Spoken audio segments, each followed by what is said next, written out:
তো আজ হঠাৎ করেই ইচ্ছে হলো যে আজকের মাছ রান্নাটা আমি করি, যদিও বা টুকিটাকে এক একদিন আমি করি শখ করে।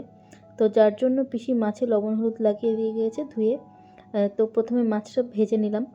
আর তো মাছ রান্নার মোটামুটি আইডিয়া তো আমার আছে, তো তার সাথে কিছু এদিক ওদিক করে আজকে রান্নাটা করেছিলাম। আর পেঁয়াজ রসুন লঙ্কা আগে থেকে কেটে নিয়েছিলাম, আর মাছ ভাজতে ভাজতে আলুটাও কেটে নিয়েছিলাম। আর আলুটা একটু গরম জলে ভাপিয়ে নিয়েছিলাম, তারপর আলুটাও হালকা করে লো ফ্লেমে ভেজে নিয়েছিলাম অল্প করে। আর তারপরে তেল যেহেতু অনেকটা মনে হচ্ছিলো আমার, তো তেলটাও অনেকটা তুলে রাখলাম, পরে যদি মনে হয় দেবো আরও।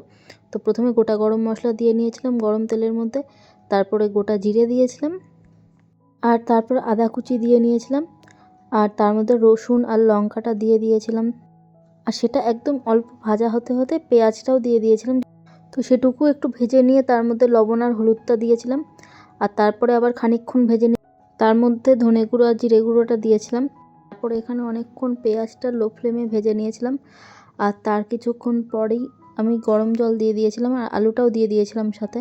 আর আমার প্রায় হয়েই গিয়েছে, এর ওপর একটু গরম জল দেবো। এই যে মাছের ঝোল ফুটছে, আর তার মধ্যেই আমি এই মাছগুলো দিয়ে দিলাম। আর তারপরে 2 থেকে 4 মিনিট কি 5 মিনিট হয়তো আমি ফুটিয়েছিলাম, তারপরে আমি নামিয়ে নিয়েছিলাম। আর এই হলো আমার মাছের ঝোলের ফাইনাল লুক। বাপির ওর আমার তিনজনেরই তো ভালো লেগেছে, তোমরাও এইভাবে ট্রাই করতে পারো।